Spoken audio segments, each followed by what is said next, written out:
And it's something that we can really quickly get into fight or flight activity of the sympathetic nervous system. So let's now turn to cardiovascular measures. So now we're going to move from talking about sweat to looking at our heart and seeing to what extent we can learn about emotions by studying patterns of heart rate activity. So one of the measures I want to start with today is what's called heart rate variability, also referred to as HRV.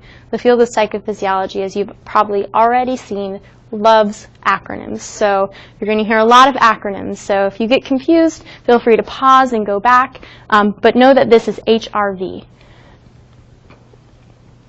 And again, what we're looking here is activity and how much the heart rate fluctuates or remains constant. Just some fun facts about the heart. It weighs a pound, and it beats, this I find really interesting, it beats over 2.5 trillion times within a single person's lifetime, and it pumps 46 billion gallons of blood. So our heart's working really hard all the time for us to keep us alive, but it also is something that's sort of keeping us attuned to our environment and sort of helping us understand and experience emotions also. And so what way can we look into the heart to understand our emotions? So here I'm going to walk us through 3 different common measures of cardiovascular activity that emotion researchers study as a way of looking at emotion through the heart. So the first will be heart rate, also referred to as interbeat interval or IBI. Again, there's a lot of acronyms when we get into this part of the lecture.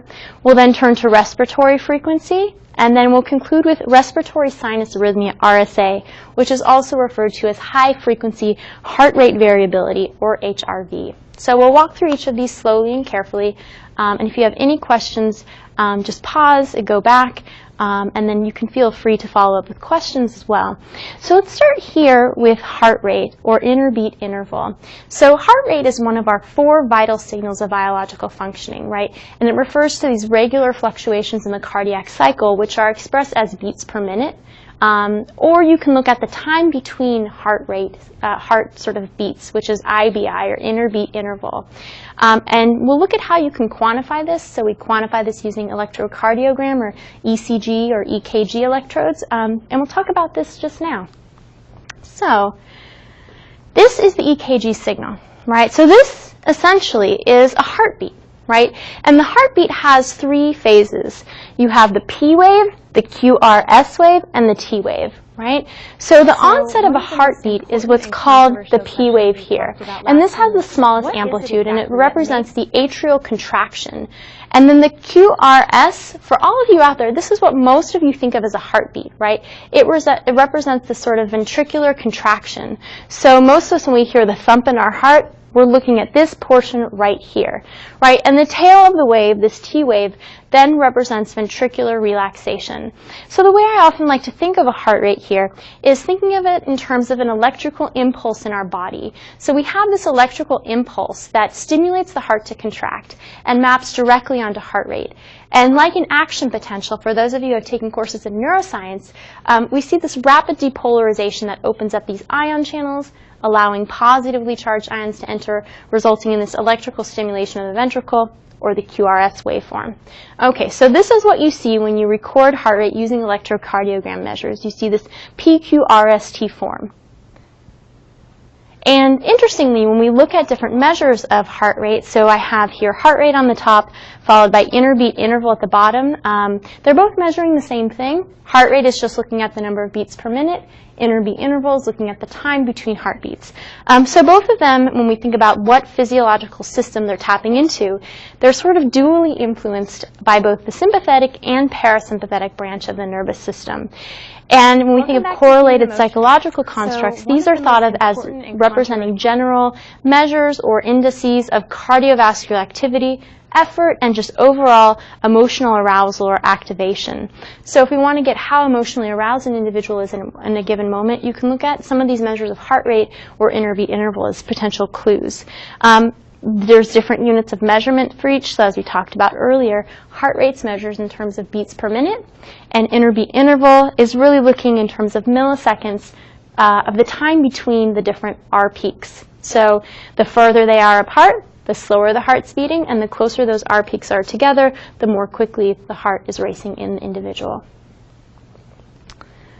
So we've talked about heart rate and interbeat interval, and now we're going to turn to respiratory frequency, or breathing. So many of us can remember times when we were feeling scared or excited and we sort of felt like we were hyperventilating or breathing more quickly.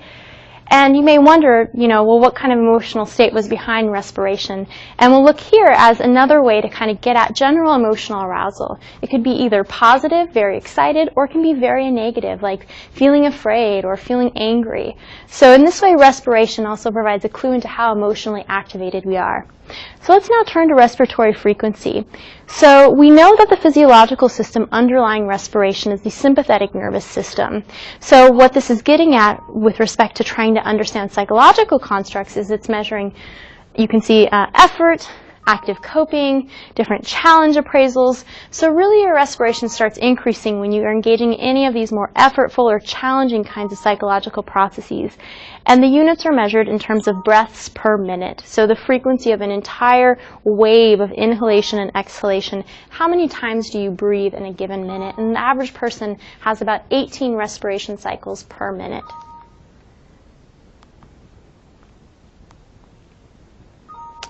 And this is what it looks like here. So here you can see the inhalation pattern as the wave rises and the exhalation pattern as it sort of slows down. And this is measured using respiration belts like the one you can see here that are sort of worn snugly like a belt over the participant's sort of upper abdomen. And here we can look at not only how frequently they breathe per minute, but sort of how much air do people take in when they're breathing. Are they breathing very shallow, or these are more deep kind of diaphragmatic breaths? So you can look at both of these when you're measuring respiration using a belt like this. I want to turn now to our final cardiovascular measure, which is one of my favorites actually, which is RSA or HRV. And I think this is particularly interesting because there's a lot of emerging, exciting work linking this to measures of positive emotion and emotion regulation. But it's also one of the most complex ones to take in. So I'll try to walk through this slowly. So again, both HRV and RSA are different